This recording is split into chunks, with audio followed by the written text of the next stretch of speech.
A lotus is a flower rooted in the mud that rises through and above to become a beautiful bloom. This is a podcast sharing mine and other stories of how we've done the same, choosing to rise above our circumstances to bloom. I'm your host, Amber. Let's get started.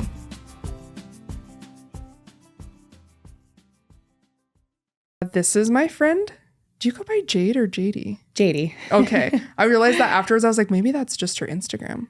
So Jadie Jo, whatever you want to call me. Okay, awesome.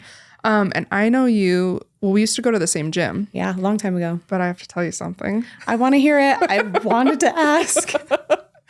I actually know you because I was looking for a wedding photographer when my husband and I got married. Yeah. Okay. And Shar from Good Times is a friend of mine. Yeah. And she was like, oh, I know a photographer. She's really good. And she sent me your Instagram. And I was like, oh, she's great. And you were like on my list of people. We ended up finding somebody else. But like, that's when I started following you. Oh my gosh, that's so funny. And so what's funny is I would just follow, I think you had a personal and a photographer page. Mm-hmm. Yeah. And I followed both. Mm-hmm. And so then when I saw you in the gym, I remember being like, is that Jadie? Is that her in real life? And I kind of fangirled a little bit. That's so sweet. I think you like helped train that day or something. And yeah, because it was when I was starting to train clients there. Yeah. And it was like one of my first interactions with you. Yeah. No, I love that. Yeah. So that was when I actually got to meet you. Okay, that's in real life. And then we ended up having all of these other friends. Right. In common. That's so funny. What a small world. I know. I kind of joke with some of my friends of like, I don't really fangirl over celebrities. Like if I met a celebrity, I would probably be like, that's cool. Like good job on what you're doing. Yeah. But I tend to fangirl over real people. That's good. Who I think are doing awesome things. I feel like that's a better thing to fangirl over. And so then when I get to meet them in real life, I'm like, hi. That's so cute. I'm kind of the same way. Yeah. Yeah. I think that's the best way to fangirl. Yeah, I agree. How funny. Yeah, it's been a long time. Yeah. So we've kind of been ago. In each other's circles for a few years now, or a couple years. Yeah. 2022 is when I started training there. Yeah. And that was, so I started working out there just after we got married. We got married the end of 21. And then, but I was off and on. And so then I worked out like through my pregnancy with my daughter and then left and came back and then left and came back. So it's been back and forth. But I was there. I used to just work out there. And then I knew someone who trained there and they talked me they saw me and he was like, I don't know if I should say names on here. I don't know. It's fine. Whatever. You can always cut them out, I guess. Yeah. But he was like asking me to compete. And I had never really wanted to. And so I kind of got talked into it. And then all of a sudden it snowballed. And then I started training people and working there. So that was a good step in the door. Yeah. Didn't leave on good terms though. Yeah. But that's okay. Yeah. It worked. Well, it worked out for you because now you have, great. Now you have your training app. Yeah. So we actually opened a gym. I remember that. There were a bunch of stuff happened. There were a lot of vibes we didn't like. A bunch of stuff was going on there. Yeah. Me and two friends I had made there, who one is now my boyfriend. So it's funny how things work. But if I had never gone there, I never would have met him. I never would have taken that leap into the health industry. But we decided to open our own gym because we thought, well, let's leave and go work somewhere else. But everywhere seemed to kind of have a vibe we didn't love. Yeah. There's just a lot that goes on in every industry. There's gossip in the photography industry. There's gossip and weird things in the fitness industry. And it's such a weird thing. Yeah. So we just didn't want that anymore. We wanted our own. So we made our own gym. And then it all snowballed from there. That's cool though. Yeah. Now the apps. How things always work out. I know. See? Yeah. Yeah. So let's rewind a little bit. If you don't mind, I'd love for you to tell like a little bit of your story. Okay. Where and how you grew up. Okay. And the evolution of that. Mostly kind of what you talked about in your Instagram posts. Yeah, I figured. Yeah. I figured that would be the basis of it. I mean, that's a huge part of my story. Yeah. So where do I even start? I grew up in Magna, the little trailer park. Yep. I lived in Magna for a little while. You did? Yeah. So you know. Yeah. It's not the best place, but I mean, I didn't know any better. Yeah. My heart is still very soft for that place because a lot of my childhood was there. Yeah. But started in a trailer park, literally in the tiniest, most ghetto little town. And my dad was not very good to my mom. I was very young when we lived there. I had a brother. He was a little bit older than me. He's about 5 years older than me. 6, maybe. I don't remember. But anyways, so he witnessed a lot more of that than I did.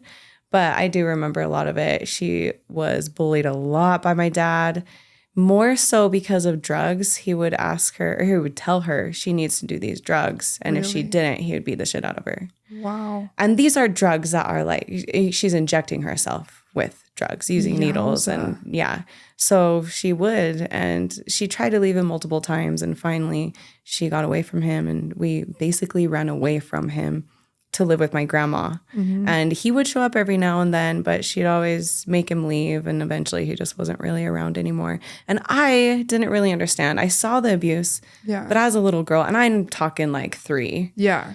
I didn't understand. 2 and 2 together. Yeah. That was my dad. I loved my dad. Yeah. And he had never done anything to me.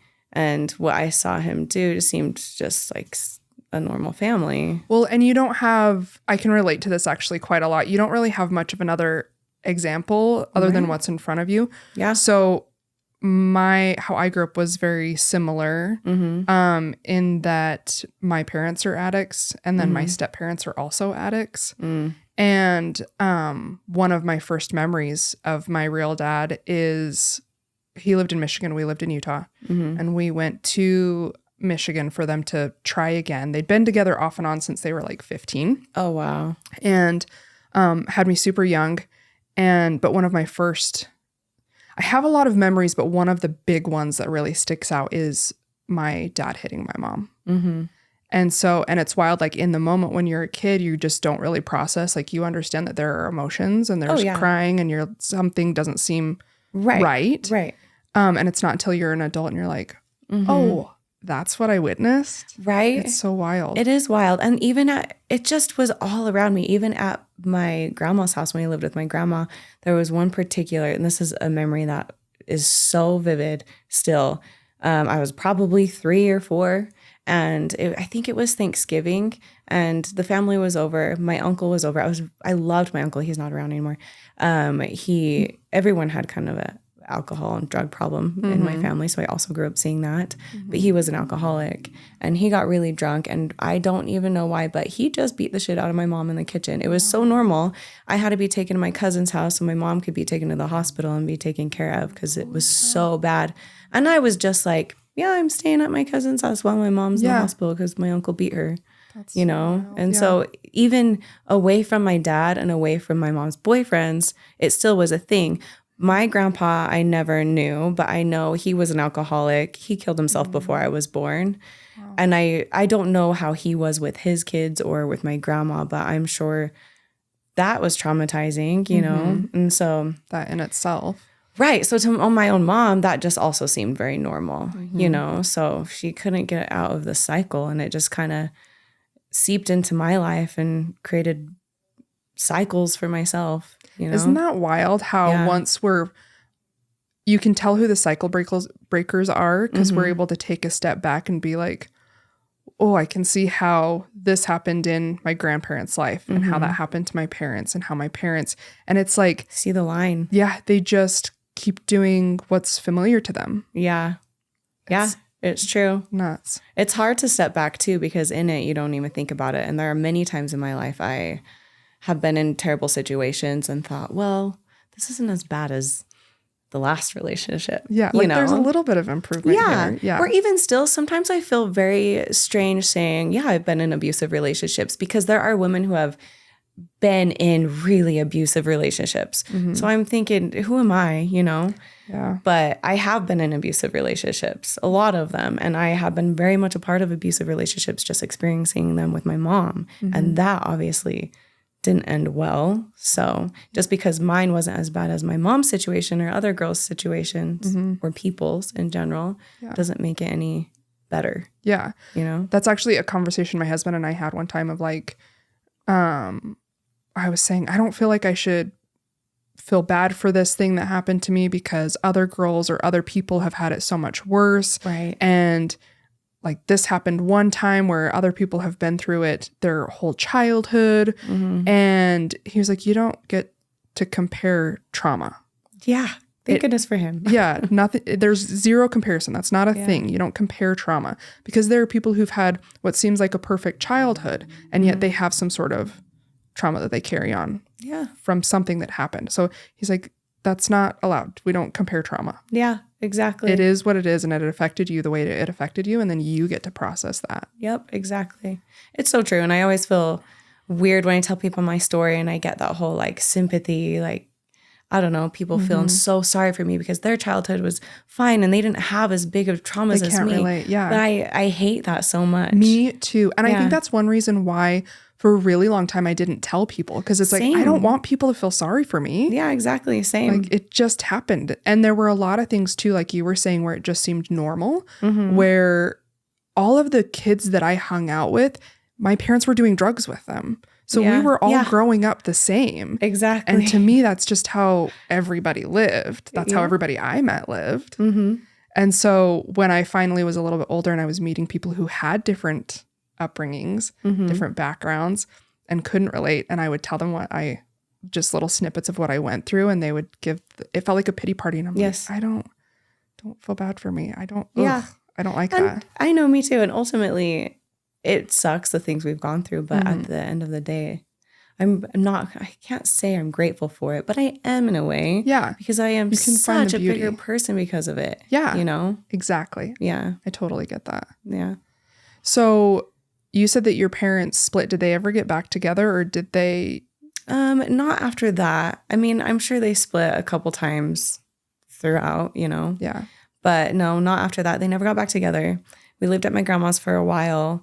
And he stopped coming around. I would ask about him and it was really sweet actually what she would say. She would always tell me when I woke up from a nap or something, your dad came by, but you were sleeping and we didn't want to wake you up. And I, as an adult, I'm like, no, he didn't. Yeah. That's really nice of her to say though. But even, I don't know how I feel about her trying to keep a good image for him in my head because I don't really think that did me any favors. Good service. Yeah. Yeah. So I don't know how I feel about that, but yeah, nowadays I look back, I'm like, no, he didn't. Anyways. Yeah. So no, she started dating more people. It was never good. She never would bring anyone home until she got serious with them. So I didn't see who she was dating, but she was a partier, obviously, drugs and alcohol. Yeah. We would go to parties together. And I have memories of her telling her I'm thirsty at parties and her just handing me her beer. And I'm like just 4, and just drinking her beer because that's what my mom gave me to drink, you know? Yeah. And yeah, I have memories of us walking home from parties and she's stumbling all over herself, drunk, holding my hand. Yeah. A cop once pulled over and picked us up and drove us home because it was that bad. But anyway, so they didn't get back together. She started dating this guy. He came around a lot. It seemed to be getting pretty serious. She moved out of my grandma's house. I think she got some government help to get a house for us on our own. He did not live with us. Oh, and my brother has a different dad. Okay. So he was back and forth between his dad and my mom. He did not like who my mom was dating for good reason. Yeah. So he was around a lot less at this home. I actually don't remember I'm sure he had a room at the home, but he wasn't really there. And our home was still new. How old were you at that point? I was just shy of turning 5. Okay. So I just say I was 5. I was basically 5. Yeah. But he would come over all the time. And one day he came over in the middle of the night. He would always come over really late. And I woke up to them fighting. And she was telling him to leave because he was drunk. And he was yelling at her saying, I'm not drunk, when obviously he was. Yeah. And it just escalated to the point where he ended up strangling her to death. And I think he realized what he had done. And he got a gun and shot her to make sure she was dead. Then he shot himself. And I stood in the doorway and watched the whole time. Are you kidding me? No. Wow. And I say that I'm not meaning to giggle. I am very disassociated. Yeah. And I have dealt with the pain. I've gone through a lot of therapy. I've done all sorts of things to heal. And I can honestly say I am very healed. Yeah. But it's easy for me to disassociate when I'm telling the story. So I always have to say the fact that I'm just telling this like it's just any story.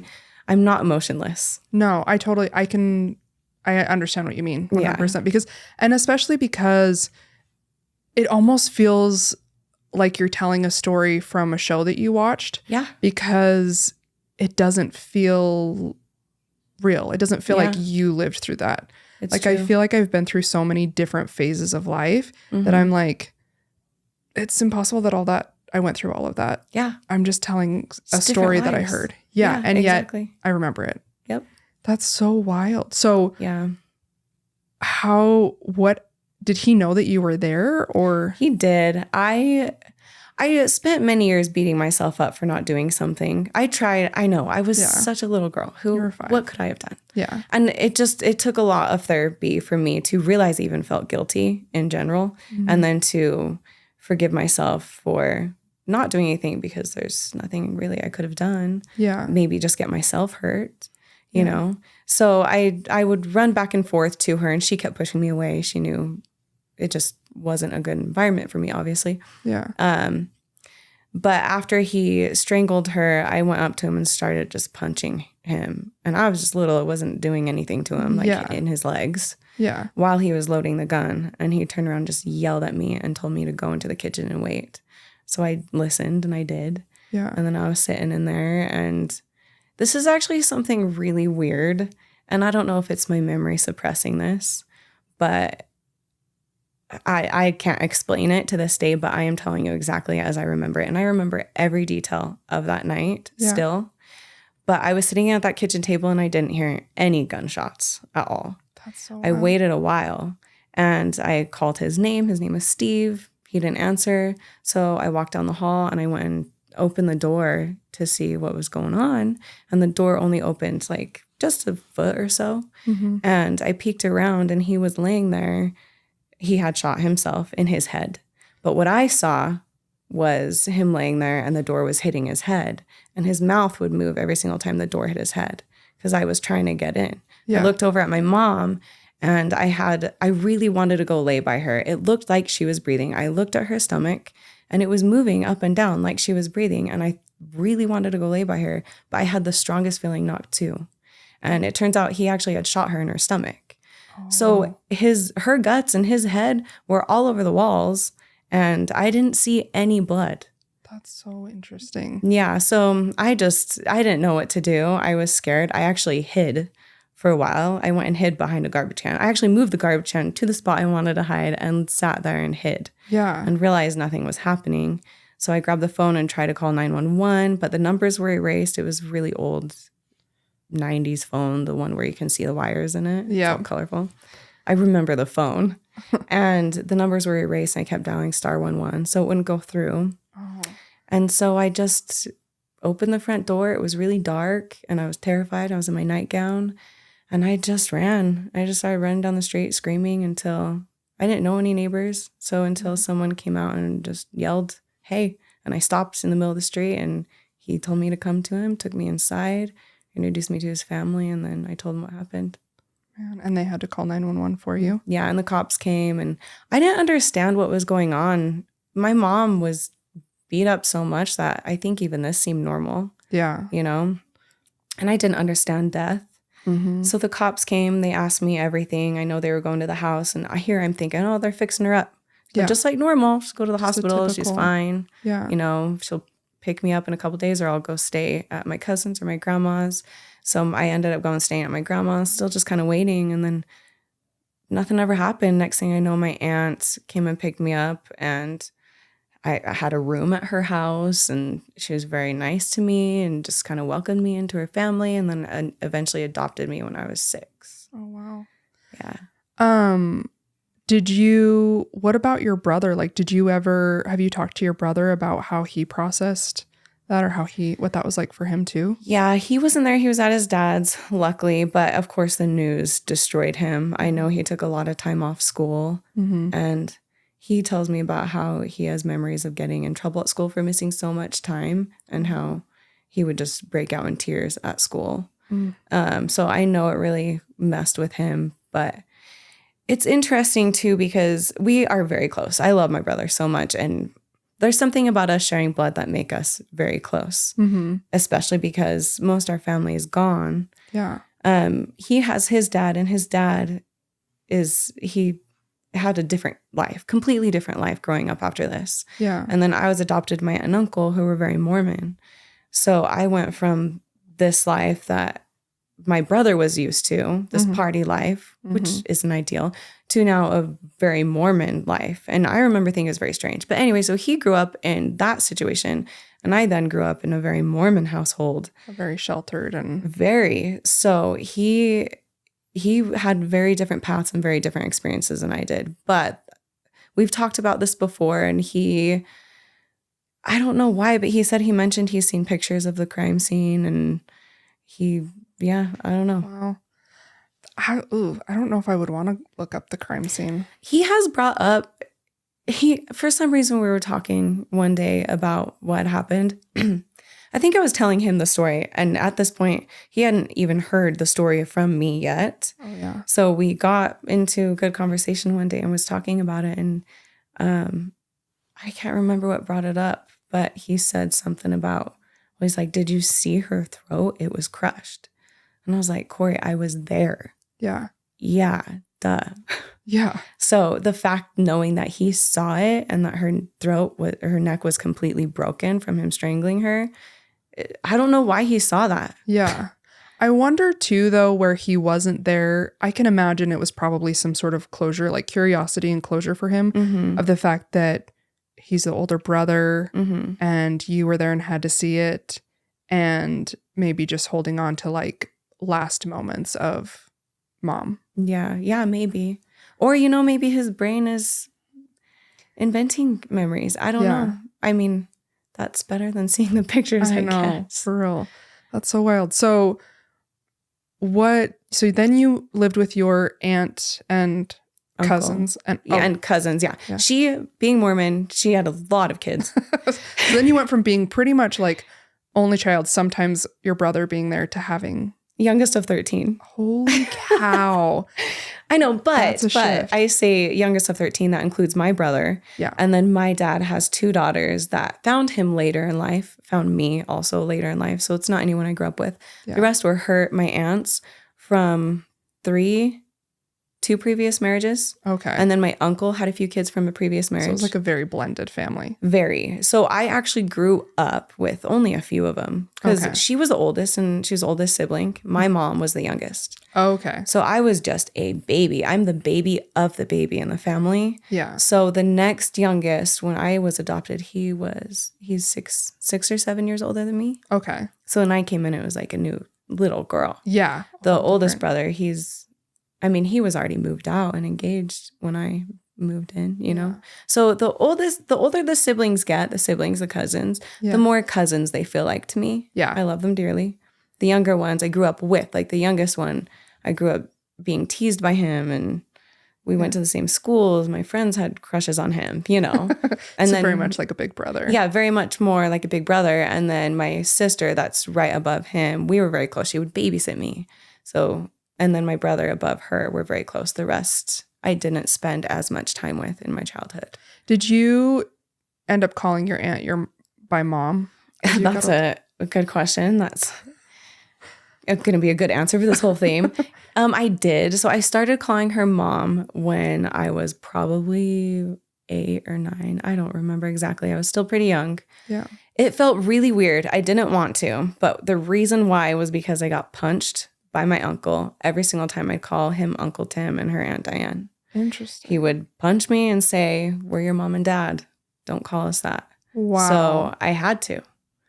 Ooh. Yeah. That feels icky. Yeah, he wasn't very nice. So I went from a very strange situation, completely traumatized, into this, which, stepping back, I'm thinking, that's terrible. That poor little girl. Yeah. But in the moment... is normal. These people are taking care of me. Exactly. Yeah. Yeah. Wow. I feel like I have 500 questions. Shoot. What was it like then growing up in that household, like as a teenager, and you're kind of figuring out who you are? And I don't know. I just think about like when I was a teenager. So when I was almost 10, I moved to live with my real dad and my grandma. Mm-hmm. My dad was in prison. Mm-hmm. Well, shortly after I moved there, was put in prison. And so really I just lived with my grandma. Mm-hmm. And then I moved to live with my mom's mom, my other grandma, and she raised me from 12 to 19. I lived with her. And it went from just surrounded by addiction and really shitty situations of like living in our car, living in a camper on the back of our truck parked in people's driveways, and like going camping and being stuck in the canyon for like a month because we didn't have the gas to leave, and just all these different crazy things. And then and then going to live with my grandma, my dad's mom, who she lived in a military area. So when I went to school there, I was around a lot of military kids. Oh, wow. Different world. Oh, yeah. And that was kind of a culture shock for me of like people were wearing name brand clothes. They had lived, like if they had moved, it was because their parents had been stationed somewhere else. Like a good reason to move, not like where I had gone to 14 different schools by the time I was in 4th grade. And then I moved to live with my other grandma who was very religious. And so then that was another shift. Yeah. And just seeing these very, these families that like had always been together and were the stuff that you see on, I remember watching TGIF. Do you remember TGIF? I loved TGIF. Wow, the memories. Right. And I remember watching it and being like, this isn't real when I was really little, of like, people don't really live like this. Or if they do, in my mind, I had put together like, they must be rich. Only rich people live like this. And so then to see this in real life, and these people aren't necessarily rich, but this is a real thing of real families who get along and love each other. And like their parents stayed married, and I don't know, it was so weird to me. It is. And I just, for me being a teen going through that of like, okay, I'm trying to figure out who I am and how I fit into this and things that I've been through, and none of these people can relate to it. What was it like for you growing up with the Mormon family and everything? And that's a good question. I think, well, the Mormon part I thought was weird. Yeah. I don't blame my aunt for being very religious. I actually think it's really great that she's had that as a crutch to hold on to. But she definitely went that direction because of everyone in her family going in the opposite direction. Yeah. She's the oldest in her family and the last one alive. All her younger siblings gone, mom, dad, everyone gone.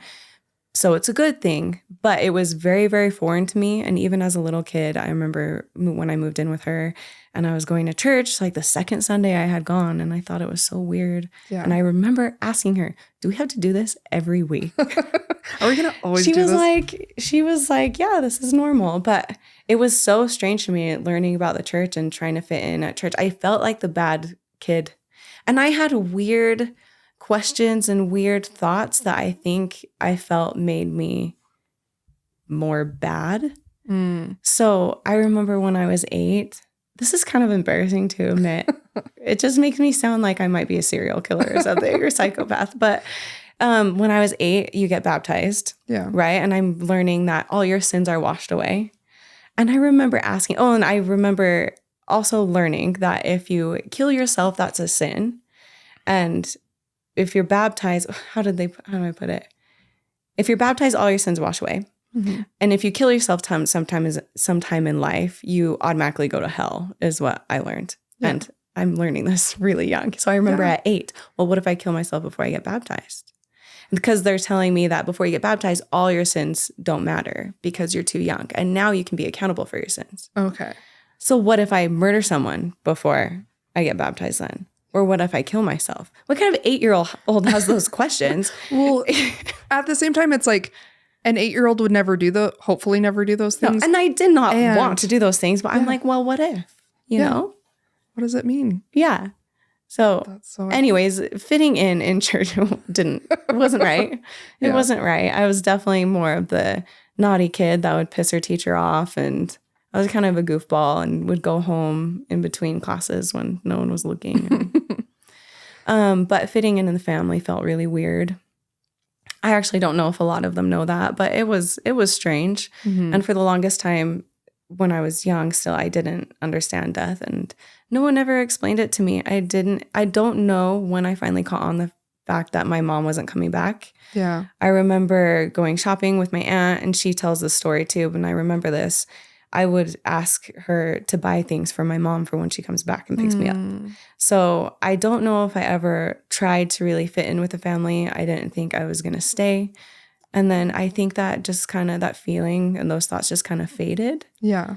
And I don't know, the fitting in the family itself, it was different. I was the different kid. They actually, my brothers called me Cinderella, which, but it was true. Yeah. Like, not only was I the odd kid, I wasn't really one of the kids.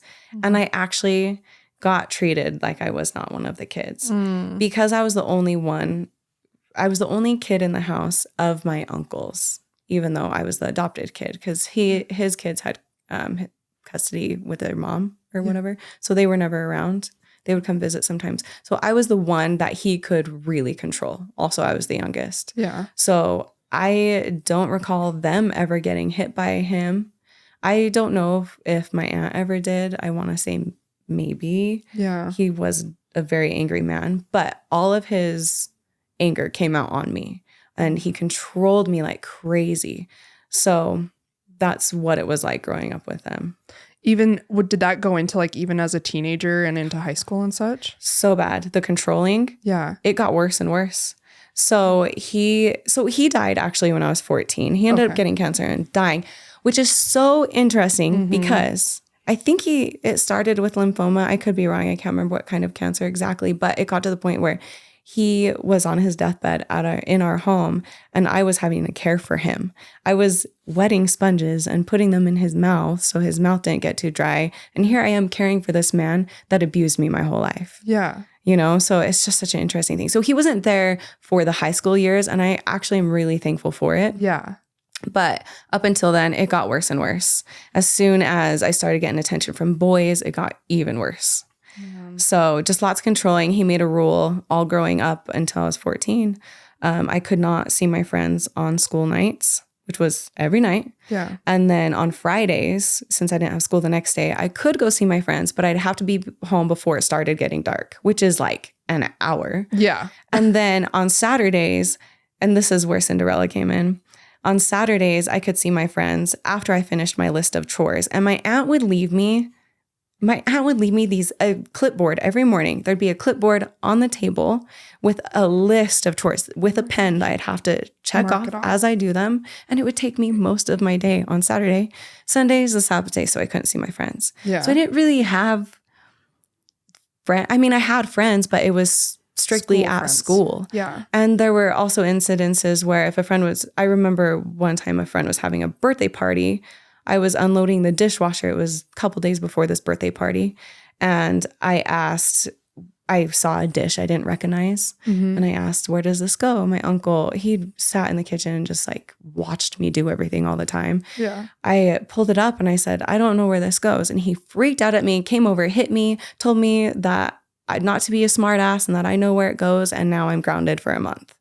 So I couldn't go to my friend's birthday party. And it turns out that dish belonged to a neighbor. It wasn't even ours. So literally just I was controlled in every way possible. Jeez. One time I got permission to go over to a friend's after school. I can't remember if we were working on homework or something. There must have been a reason he let me. But I went over to this friend's house. They lived behind us, so just around the block. And I was 12 or 13 at the time. At an age where boys started noticing me. Yeah. And at an age where I really started caring what I looked like. Yeah. And he came over to get me, to tell me it was time to come home. And he walked in the house. This was a very friendly neighborhood, so that wasn't that weird. It's a ward, you know? Yeah. So he walked in the house and I'm sitting on the couch. I keep hitting this. I do all the time. I talk so much with my hands. I'm sitting on the couch next to my friend.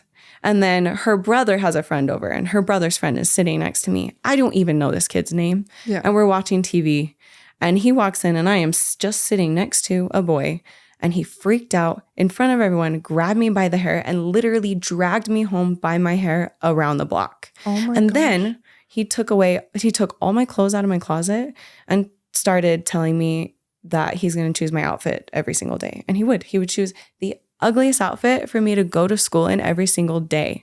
I started having my friends bring clothes to school and I would change at school. Yeah. And then if something I liked, he had me wear, instead of putting it in the hamper where then he would take it, wash it, and hold on to it, I would start hiding it and just wearing my dirty clothes. Oh my goodness. Because he would make me look as ugly as possible. Dude. Yeah, that's so how controlling he was. That is so crazy. Yeah, he was insane. Is your aunt still alive? She is. What's your relationship with her like now? That's a really good question. It's a lot better now than it used to be, but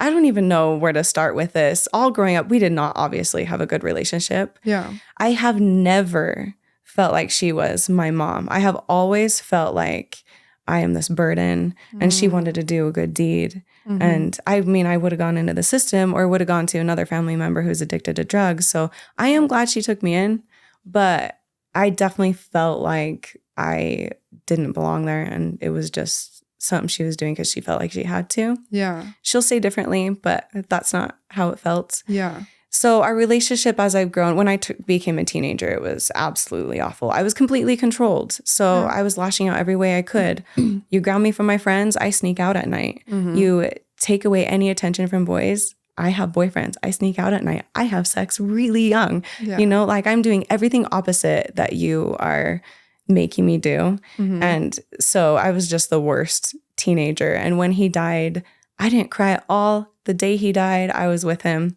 Yeah. And I had to call her and tell him that he just took his last breaths.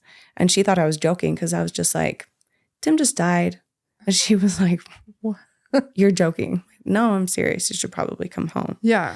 So she came home and all the neighbors had brought food. She called everyone, I guess. All the neighbors brought food. It became this huge thing. And I went to a movie with one of my brothers. But at the same time, like, I can see how she would think that, oh, that's so cold. And from the outside, it might look like you're heartless. But I can't say that I wouldn't have reacted the same exact way of like, great, now this one thing that's so terrible in my life is over. Right. It honestly was a breath of fresh air. And before I left to the movie with my brother, I just went downstairs and watched TV because our upstairs was crowded with them. Yeah. I don't know.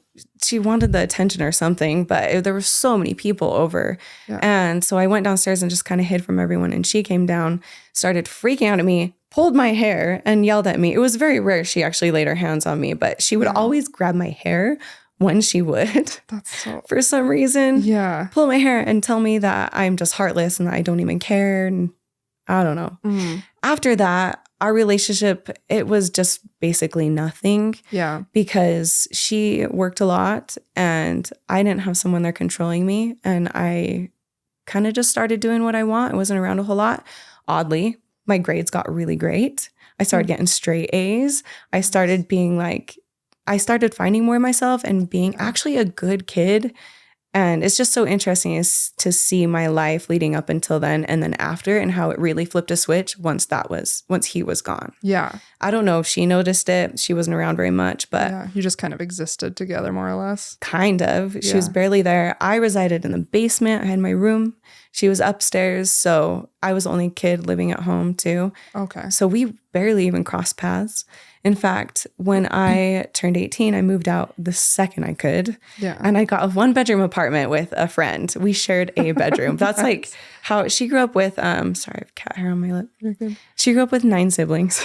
Oh, man. So she was eager to get out too. Yeah. So we got a 1-bedroom and I didn't live at home for a good month. And it was a holiday coming up, Easter or something. Yeah. I went home for dinner and I asked, hey, did you see my room? And she was like, no, what'd you do to it? I was like, well, I don't live here. It's empty. And she was like, oh, she didn't ask where I lived. Oh my gosh. She's like, oh, you moved out? Yeah, no, she didn't care. And so that's kind of the basis of our relationship for a long time. Yeah. And still to this day, I wouldn't say we're close by any means, but we get along. We'll do things together. She'll plan, like every year we go to Park City and do a little shopping thing on weekends. It's her, my sister / cousin, Emily, who they are very, very close. Yeah. They literally live across the street from each other. Oh my God. So very close. Yeah. And then me and sometimes one of my sister-in-laws, and we get along great and we have a good time together. But outside of that, it's not a mother-daughter relationship. And it never has been, and it never will be. Yeah. You know?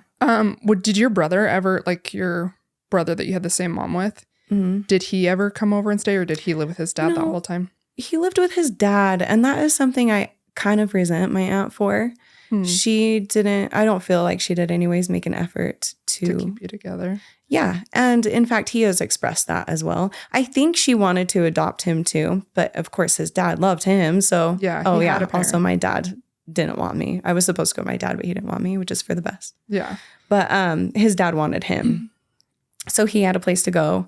But even my Italian side, which is my dad's side, my grandparents, I used to see fairly often. And if anything, at least get birthday cards and Christmas cards. And one day they stopped, and everything from that family just stopped. And I remember asking my aunt what happened. And I actually have brought this up to her before, and she denies it. I don't know if her memory is just if she's getting old or it's skewed or she really cannot own up to her shit. But she told me that they died. And I remember being like, both of them? Because I was actually pretty close to them. I adored them. They adored me. And she just said, yeah. I said, why did we not go to a funeral? Why did I not hear about this? I was probably in 4th grade or so, 3rd or 4th grade. Yeah. So I was still young, but I was just like shocked. But that's what she said. And that was it. So when I became an adult, I found them. And then I reconnected with that family. Oh, yay. But that is something I resent my aunt for, is not keeping a relationship with my dad's side of the family, one, and two, especially with my brother. Yeah. Because I went from having this person being my brother in this life with my mom to... It all got cut off. All cut off. And not only that, I barely knew her family. They were strangers to me. Yeah. And all of a sudden I'm going to church and like... I don't know. It was so weird. That is so weird. It's like they were trying to make you into something that you weren't, and also didn't really want you to be there at all. Yeah, that's what it felt like. Like very mixed signals. Yeah, I don't understand her either. She's very like in denial of things. Yeah. She just the other day, was it Mother's Day? I think I was over at her house and Taylor, my boyfriend, was with me. You know Taylor, right? Yeah. Yeah. He was with me, and she was saying something to him about my uncle Tim, my adopted dad. And she said something about Tim, and then she goes, oh, that's the dad that Jadie wants nothing to do with. Like it's some kind of joke. Yeah. He had to bite his tongue. But she says these comments and says these things like I'm just being this crazy teenager. Yeah. But no, he made my life hell. Yeah. He actually hurt me a lot. Well, and it sounds like too that it kind of, the way he treated you, just from what I've read on some of your posts, kind of set the tone for future relationships as well. Totally. Yeah, totally.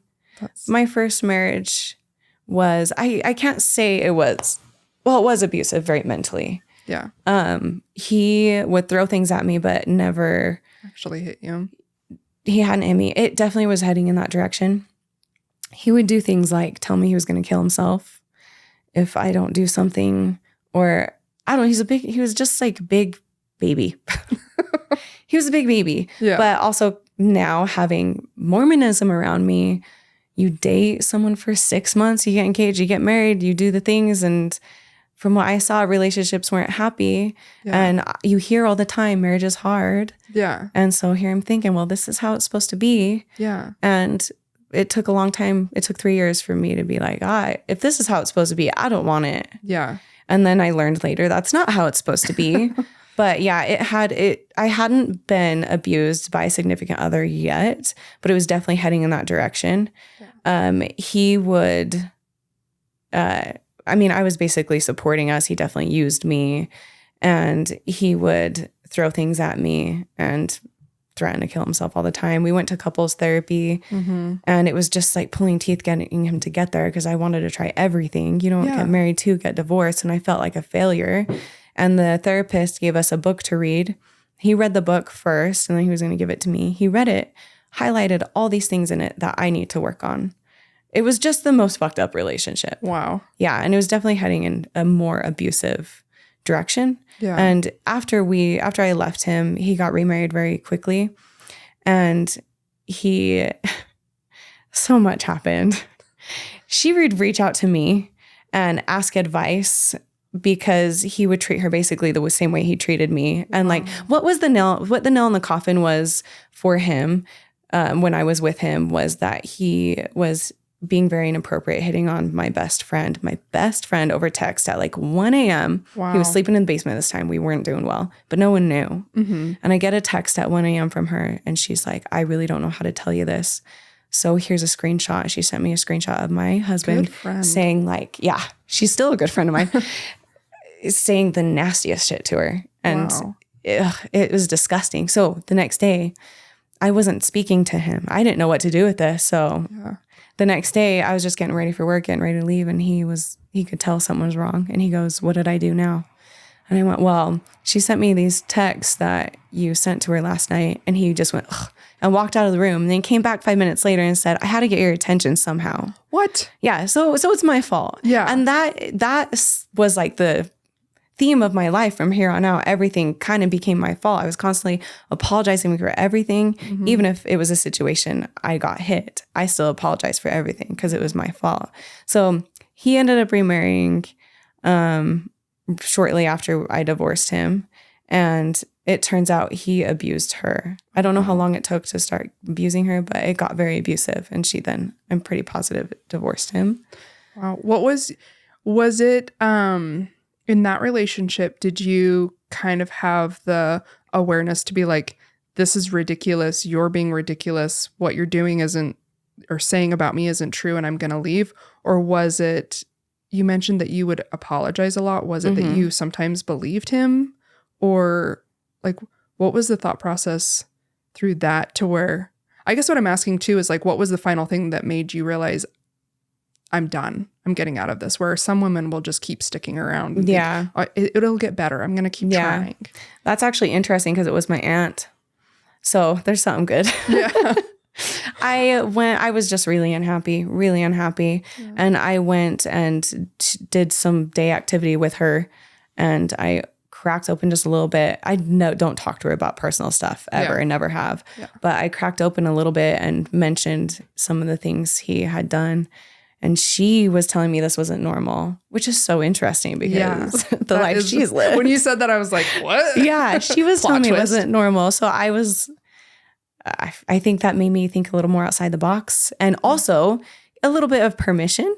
Yeah. In a way, even though I wasn't searching for permission, let alone from her. Yeah. But I think it just kind of made me realize like, oh, I can leave. Yeah, that is an option. I had this instinct to not marry him. And I think about this. Isn't that so wild? It was the biggest instinct. My instinctual light, or however you want to say it, has been dimmed so much throughout the years. It used to be so strong, and I would never listen to it. Mm-hmm. On our wedding day, I was looking out this little bridal room window, looking at him stand at the top of the aisle, thinking I have to walk down this and marry him now. Literally thinking, well, I could just walk away right now, but everyone's here. You know, we spent the money. Yeah.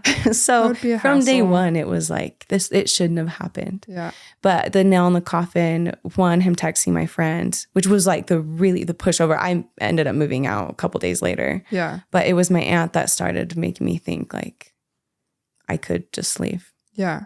It's interesting how, like you said, it was that permission that you weren't really asking for, but somehow needed. Yeah. For someone to tell you like, there are other options. Well, it's scary too, you know. I think if I leave, I wasn't super close with most of my family, you know. Yeah. Close, yes, where I can talk to them, but not close enough to be like, I need help. Yeah. I could have, but I didn't want to. And I've suffered from hyper independence because that is a thing. Yep. I actually suffer from it. Yeah. But so I didn't want to ask anyone for help. So I think that was on top of that. It's like, okay, I divorce him. Now what? It's just you, that isolation and loneliness. Yeah. So that's so wild. And then you mentioned though that in the future, your future relationships did get worse. Yeah, they did. My relationship after this is interesting and part of it too, but my relationship after my first marriage was really great. It was really, really great. I still, to this day, am good friends with this person, and he is a gem.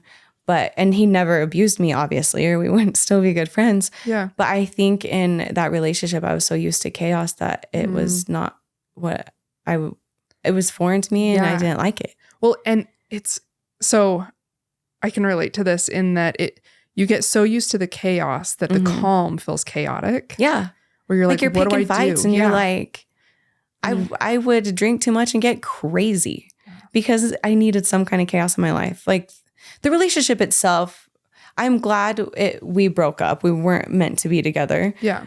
But the relationship itself was good. There could have been much better parts. Like we could have been more emotionally open with each other. But we made very good friends. Yeah. But even still, it was the most stable relationship I had ever had at this point, and that wasn't okay. Hell no. So I self-sabotaged that, but also for the best at the same time. Like it worked out the way that it worked out the way it should. But after that, of course, I date a slew of people after that. I've had so many relationships. But then the next serious one I get in ends up being the most physically abusive one I've ever been in. And that was a big eye-opening thing for me. It was so bad to the point, and I expressed to my family too how it was, little bits and pieces, to my sister especially. Yeah. She one day heard on the news that someone downtown was killed by her boyfriend on Valentine's Day, and she had to call me to make sure it wasn't me. Oh my gosh. Yeah, and I think that also helped open my eyes in this relationship. Like, my family thinks that this could possibly happen to me. Because it's happened. Yeah. It's happened in my life. I've seen it happen. Yeah. I'm sure my mom didn't think that would happen. You know, what is the statistic? It's like 1 in 4 people have been severely abused by their partner, and 1 in 3 homicides are done so by their significant other. Oh, wow. Yeah. So it's not so uncommon. Right. But anyways, this relationship, it started great, obviously. I was head over heels for the guy.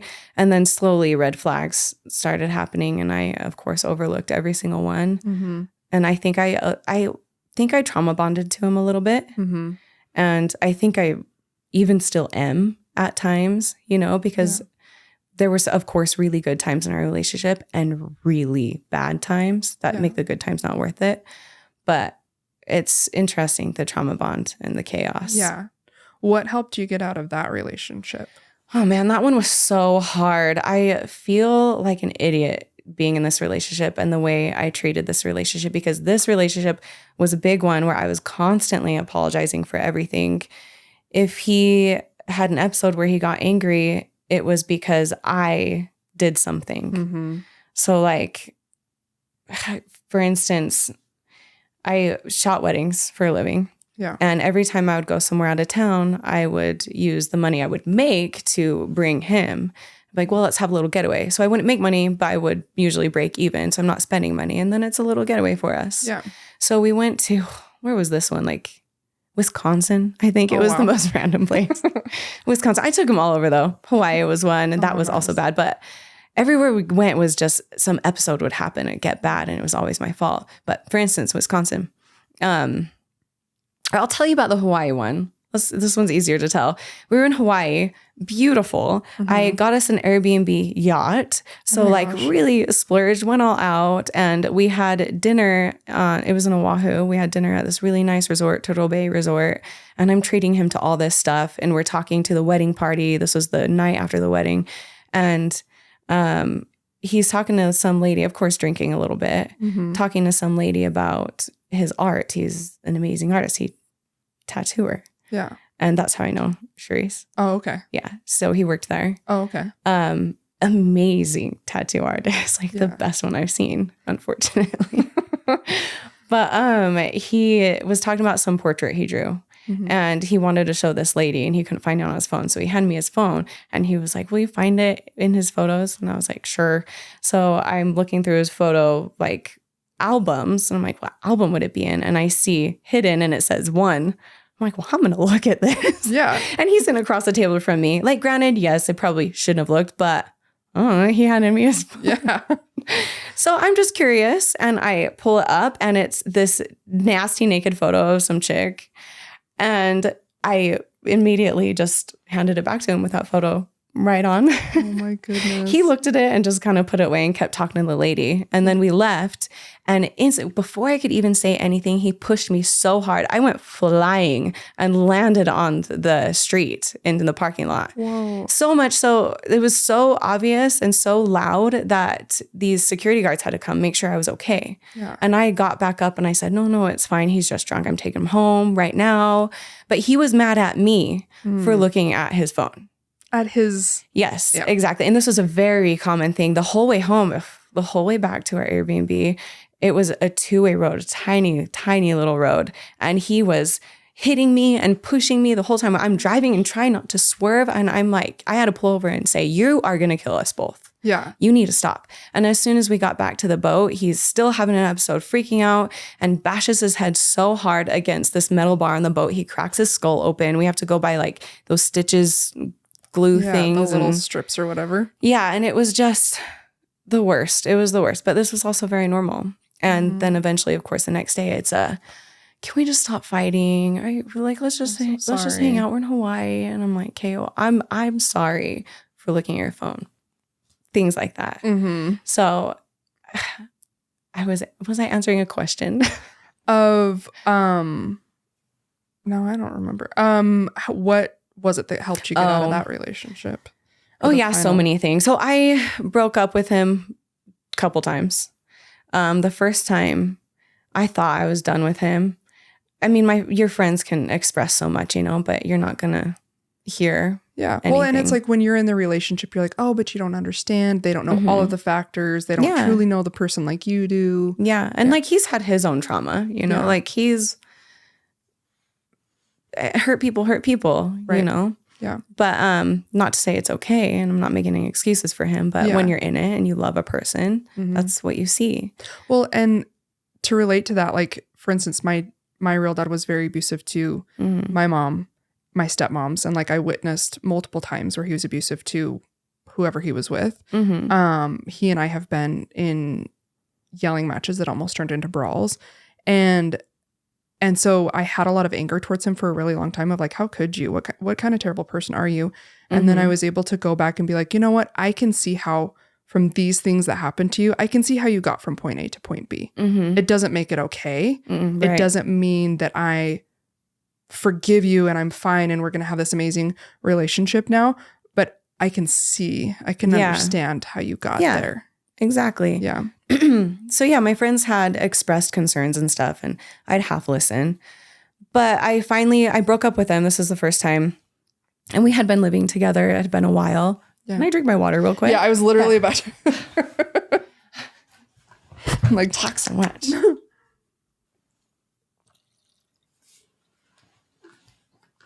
So we had the most beautiful apartment. It's still to this day my favorite apartment I've ever lived in. Kensington downtown. You heard of it? I don't know which one it is. Is that the one that's like U-shaped? And it's like yellowish? No? It looks like that. That's the cubby. It looks like that. It's around the corner. It is just around the corner more by the Capitol. Oh, okay. Yeah, really cute. Anyways, we fought a lot to get this apartment that we got. And I loved this place. And our lease was up in 1 month.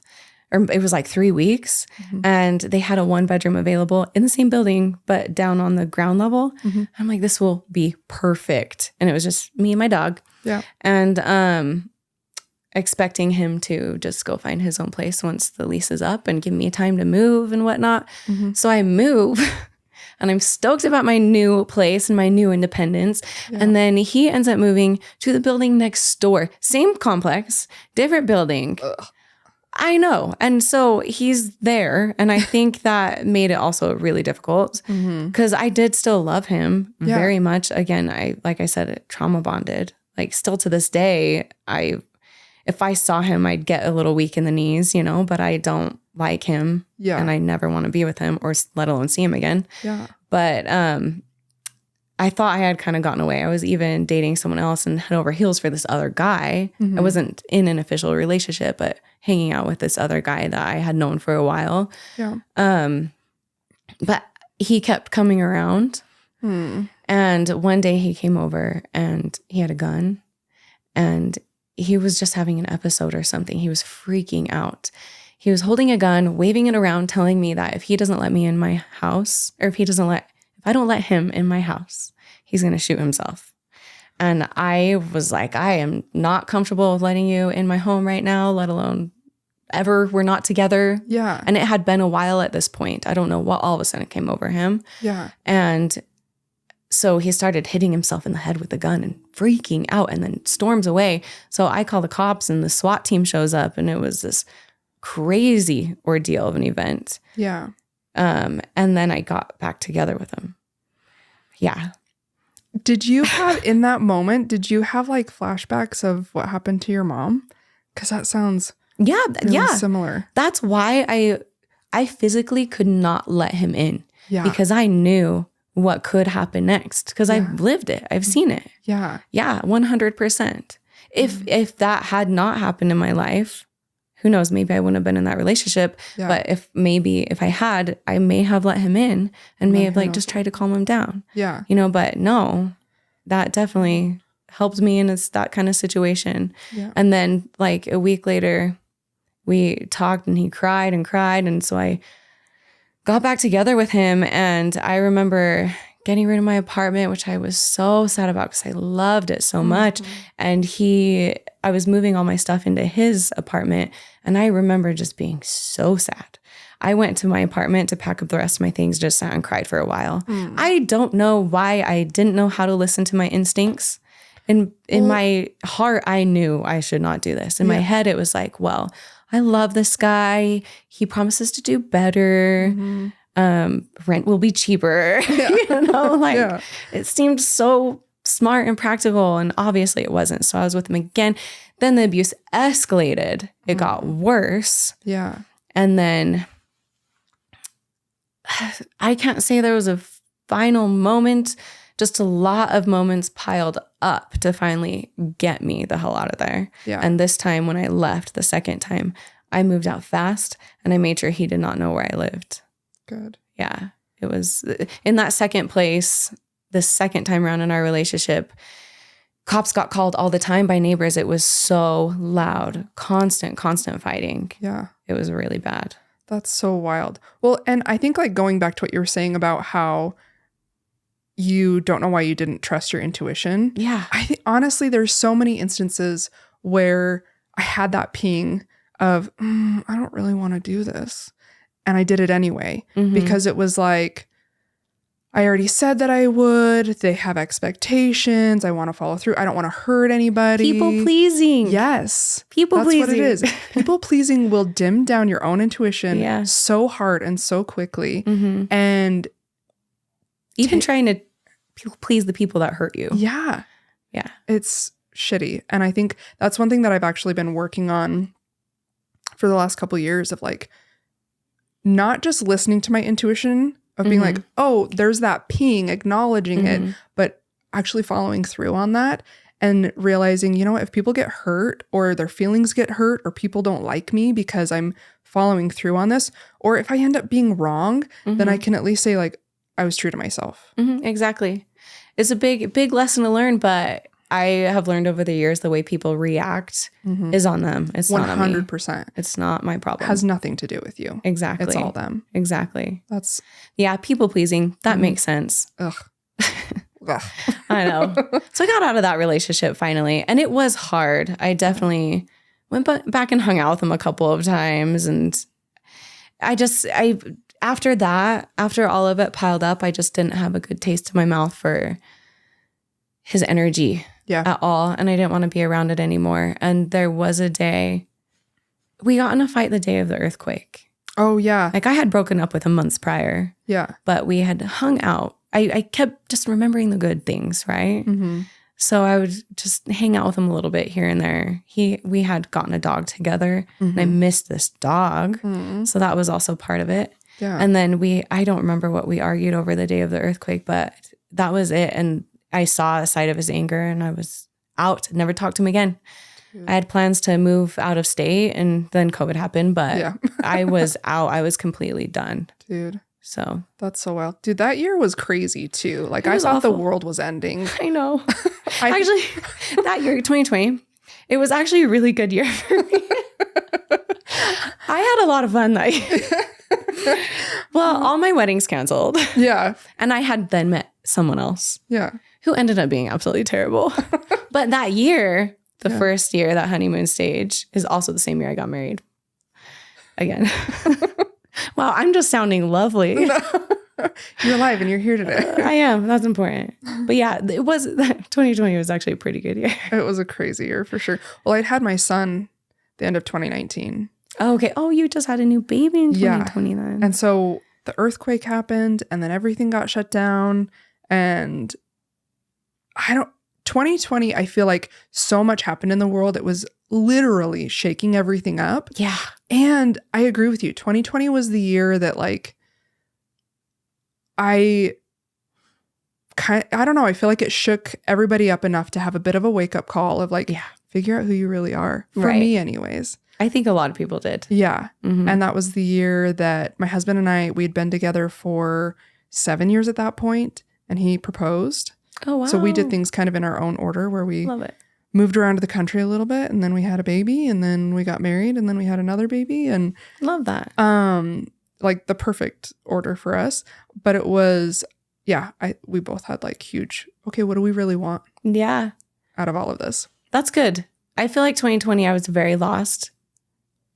But after that, I woke up. But it still was a good year regardless, just because new relationship, the man that I had gotten into a relationship was very wealthy. So like a lot of parties, a lot of fun, traveling, all the stuff. Opening up different stuff for you. Yeah, different and where stuff. You had been like the supporter in a lot of your relationships. Oh, it was a relief. I remember thinking, I don't have to worry about money again. I can, like, I was still a hard worker and I still made my own money and paid for my own things. But if we went out to dinner, it was usually him that paid for it, or he'd be like, hey, do you want to go to Cabo in a couple weeks? Sure. Or extravagant parties. And then I had more money to like just spend on Amazon. Oh, Amazon. I know. But that also obviously turned out to be a bust. Yeah. And that was unfortunate. But what role did fitness play in all of this for you? Because that's like a huge part of your life right now. And I feel like it's kind of created this platform for you where you are able to talk about all of these things that you've been through and help other women in multiple ways of like finding their strength. Thank you. Yeah. That is so nice to hear. That's what I try to do. Yeah, it took a lot for me to find my strength. And I feel like that is now, like you had said, the reason why you started podcasts. You want to help women. Mm-hmm. And it goes so far beyond health and fitness for me. Yeah. There's something huge woke up in me, and fitness had a lot to do with that. It's like I grew a backbone and I learned I was taking care of myself before, but I learned to really take care of myself. I learned to say no, and I learned to set boundaries. Mm-hmm. And it's like I met myself. Yeah. I had no idea who I was, and I met myself. And she's really fucking cool. Yeah. And I don't want to unmeet her ever again. So I love that. Fitness plays a big role. I think it's interesting too how as women, society shapes us in a certain way. And in your life, how you like experienced so much control, not just from what society says, like in the magazines and on TV and in movies and everything, but like men in your life or people in your life trying to control you. Mm-hmm. And so I think it's so wild how fitness for me, not that I'm like I'm not competing or anything, but it's like a priority for me. Good. And I've talked to so many women who have said the same thing of where if I can lift this weight or I can push myself here, how it dominoes into I can push myself in other areas. Yeah. And it gives you that confidence of like, look at this thing that I accomplished with myself. Mm-hmm. Okay, I can accomplish other things. Oh yeah, definitely. And it's always been, society has always made it making time for you a selfish thing. Mm-hmm. And people are like, be selfish. No. That is not selfish. No. And you say make fitness a priority. And ultimately it's really just making you a priority, your health for your children. Yeah. So it goes so far beyond that. And building strength I truly believe that your health is the base to every other aspect of your life. Yes. So if you feel strong and confident in the gym, then you will act that way in every other aspect of your life. Mm-hmm. I totally agree with that. Yeah. And that's exactly what happened to me. This is exactly what happened. How many times did you compete? You did end up competing, right? Okay. Mm-hmm. I competed twice. I was going to compete a third time, realized I hated it, and I'm glad I did it. I learned a lot. I pushed my body. I would not have the muscle mass I do now if I never had done that, but I'm glad to be out of it. But it was a good run. Yeah. Well, and I remember I had a friend who she decided to do a competition, and I didn't know anything about it other than they're up there in swimsuits. Yeah, really, really brown. Yeah, and really tan.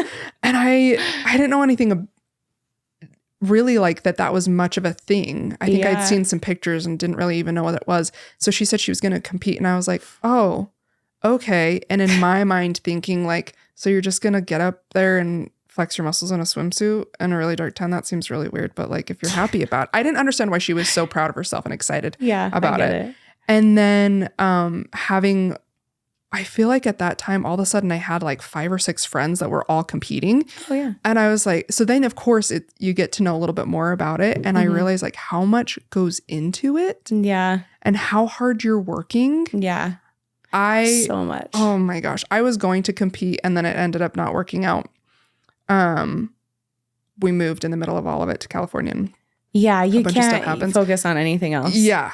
But I remember talking to my friends about their whole process and I was just like, you're such a badass. Like all the stuff that they would tell me and the brain fog and everything. And you got to be a little bit, Taylor and I talk about this. You got to be a little fucked up. Yeah. to want to do this. Honestly, but this goes back to what I mentioned online about fitness and how it was just a way for me to control something in my life, whether or not I took it to the extreme and got really unhealthy with it. It was that. So at that time, I was now in my second marriage, the one after the very abusive relationship, which was also abusive. Yeah. And I was very controlled by him. And I think that was a way for me to hold on to something. Yeah. And I now then went to that extreme. Yeah. So that was a way for me to control that. Yeah. So fitness has always played a role in my life, whether it's healthy or not. Yeah. You know? And then having to find the balance. Yeah. I found the balance later after I left him a while. I had to do a lot of learning, a lot of therapy. Yeah. Well, but it happened. One thing that you posted, I don't know if it was this last Thanksgiving or if it was last year, you posted something about like, eat the food, like enjoy today. Yeah. And I remember every now and then it's funny because like all of a sudden your posts will show up on my feed a lot and then they'll disappear for a while. That's because I'm good at posting for a while and then I stop. Okay. So that's why. But anyway. But I love how you were posting for a while of like, I'm taking a break and I'm telling myself that it's okay. And today I worked out and it felt really good.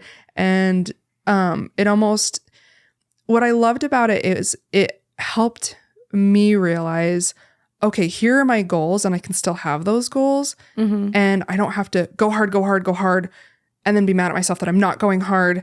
And all of a sudden those goals are never going to happen. And it's something that I've been learning in the last year of like this all or nothing attitude and finding the balance in that, and realizing that consistency, and it doesn't have to be about fitness. It can be about anything in your life. But I've realized that like consistency isn't go. Right. It's go. If you fall off, and coming back. Yeah. That's the consistency, is always like realizing, okay, that happened. Yeah. And coming back. And the go isn't even all in 100%. Yeah. I actually tell my clients all the time, do not go in all in. If a client goes from not working out at all to all of a sudden 5 days a week and is killing it on their macros, I'm like, holy cow, slow down. Yeah. Because I'm worried. It makes me actually worried about them because they're going to get burnt out eventually. You can't just take 0 habits and this having 0 part of your life to all of a sudden this, you're going to get burnt out and you're going to get frustrated with yourself and then you're completely fall off. So I always follow the 80-20 rule. And I do that with my own life. And that's also one reason why I wanted to stop competing, because you got to be on it. Yeah. Understandably. But living lifestyle, I just want to feel healthy and strong. Yeah. So 80-20 rule is being 100%, 80% of the time. Yeah. And you'll get great results. And that's sustainable because then you're able to enjoy yourself. You're not depriving yourself. You're not getting frustrated. You don't feel like you're missing out. Yeah. If you fall off a little bit, it's not the end of the world. It's just how life should be. I totally agree with that. Yeah. That's a lifestyle. Exactly. Tell me a little bit about your app and your training that you're doing. And then, Okay. My app. Yeah. I love it. It's so much fun. So I started training clients in person, and then you've probably seen me post recently about how I've transitioned mostly to online. I still train some people in person at a specific gym, but online has been so much fun because I'm able to reach more women. I'm able to coach them in ways more than just like, hey, do this exercise. I'm watching you do it. It's habits, it's a community, and then workouts I have so much fun putting together, and it's a lot of fun. I don't really know what else to say about it. Wait, what is it called though? It's called She. I love it. So yeah, it's actually kind of funny. Not funny. I think it's really cool. Yeah. So I'm sitting there trying to figure out what the hell to name my new business that I'm putting together. And I ended up naming it She, but the reason why, it has this whole meaning behind it. It stands for strong, healthy, empowered, but that came after. Yeah. That just was an accident. The fact that it's named She is because a long time ago, someone told me, and I've heard this, and you've probably heard this, imagine, or any choice you make in your life, imagine what would the person you want to be make, what would they decide? Yeah. I'm getting all caught up on my words.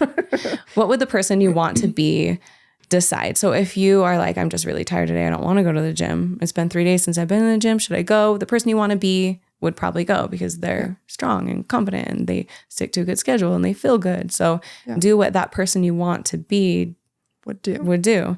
And I took this course a long time ago. This actually goes back to my photography days. This woman I look up to so much for business. Her name's Jasmine Starr. She has no idea who I am. She might after this. I don't know. She's kind of a big deal.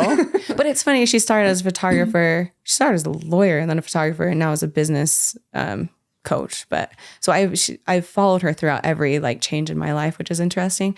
Yeah. But anyway, she said something about when growing your photography business, think of your ideal client, name your ideal client. How old are they? What do they like to do for fun? And then you hear this about fitness. What would your ideal person, your higher self, or who you want to be, what would they do? And so I started making it so specific. What does she do for fun? What kind of friends does she have? How does she dress? And then instead of naming her, I just call her She. And so I would always be like, well, I really want to eat this entire pizza, but she wouldn't do that. So I'll have a couple pieces and I'll be fine, So I've done that for years and I've just called her She. And so I just call it She. And it just so happens that it also stands for strong, healthy, empowered. I'm like, that just works really well. That's so perfect. I know, right? I love that. So it's called She. I launched it in April, so it's still fairly new, but we've got all the groundwork all done. It's really going and solid, and I'm stoked about it. I love that. Yeah. That's kind of how like when I was trying to come up with a name for this podcast, I was like, I don't know, should it be this? Should it be that? And it's all these things that never really clicked. And then my cousin had sent me a picture of a mandala tattoo. And I remember when she sent it to me and I was like, oh, that's really cool. And she's like, I know, I might get it. And I'm like, let's get matching tattoos. Cute. And this was probably 2-3 years ago that she sent it to me. And I had the screenshot in my phone. And then one of my other friends and I are talking about tattoos. And I was like, no, let me show you what I think I want my next tattoo to be. Because of course you plan a tattoo and then you get distracted by getting the other tattoos. And then you're like, oh, remember the one that I wanted to get? Then you have a million tattoos. Right? 15 tattoos later. And I was like, oh no, wait, I think I want this one to be my one. And I'm looking for it and I find it. And then I'm like, oh, I'm really big on looking up the symbolism of things. Me too. And so I looked up the symbolism of mandala and I looked up, it was a lotus. So I looked up the symbolism of a lotus and I was like, that's it. And you get like chills when you're like, Duh. I love that. Of course that's it. I've actually explained that to people before. It's really interesting because before I knew the name of your podcast, or you had mentioned your podcast at all to me, I was explaining the meaning of a lotus to Taylor. I don't know. I don't remember why. Maybe I manifested being here. You did. 100%. But I was explaining it to him and just how amazing it is that it grows up from muddy waters and stuff. And I learned that back in yoga teacher training. I started as a yoga instructor. But I love the name of your podcast. And I have to tell you, my niece had a daughter, named her Lotus. Oh my gosh. And I am obsessed with her and that name. It's perfect. Yeah. Oh, I love that. Yeah. So one question that I love to ask everybody who's been on here, with everything that you've been through, what is something that you've learned that has helped you that you'd like to share with somebody who might be going through the same thing? Applying to really like any aspect of your life, with fitness, with your relationships, with your childhood, how you grew up, like any of that. What's something that you would want to share? Okay. I've been asked this question before, so I've actually put a lot of thought into it. I love it. I have to say, the one thing that I would say to anyone is the one quote I've heard and I hear all the time, and you know it, is if you're not changing, you're choosing. And that goes with anything. Ultimately, if you are in a bad relationship, you can change it. And if you're not choosing to change it, then you're choosing to stay. Yep. You know, unhealthy body. If you're choosing to not work out and eat well and treat your body right, you're choosing to be unhealthy. I know, I feel like it's difficult it takes a lot of effort to go through the change in any situation. But it takes more effort to stay in situations. Yeah. So to choose to endure that pain every day. Exactly. I love that you said that, because that's actually a huge thing. I've talked about it so many times on this podcast of like choosing something different. Just because you chose it doesn't mean it's going to be easy. But recognizing that you do have a choice. Right. Not only that, but hold yourself accountable. Yeah. You know? Yeah. You are accountable for your actions. I mean, in relationships, it's not your fault you're being abused if you're in an abusive relationship, but you could leave. It's on you that you're still there. And it's kind of the hard truth. Yeah. Well, it goes into ownership of like learning how to own what role you're playing in different situations. But also I think that some people might find that the whole choice thing might find it like get defensive about it. But really it's like, it's actually super empowering to realize you actually do have the ability to change this. Yeah. Not like, shame on you, you're choosing this, but really like recognize your own power. Yeah, exactly. And like hold on to that and run with it. Right. Go somewhere with it. And don't be afraid to ask for help. People, there's always going to be people who want to help you. So it is a hard truth. That's why people will get defensive about it. It is a hard truth. Yeah. And you hear all the time, people in abusive situations, well, I can't leave because of this and this and this. But really, you can. It just takes the will to do it. And it's crazy how people will surprise you. I think some people might feel like they don't have support in their family. Yeah. But it's surprising how other people will step up and show up for you and the resources that are available for different situations. Even strangers. Yeah. I feel like humanity can be really good. Yeah. Yeah. I totally agree with that. That's another comment that like, I love how some people, well, I don't love this part. It's interesting how some people will look at society and be like, oh, it's so sad. So many terrible things are happening. And it's like, yeah, but that's what you're looking at. Look at the beauty around it. Like, oh yeah, this terrible thing happened, but look at all the people who rallied for those people who were in that situation. Yeah. Or look at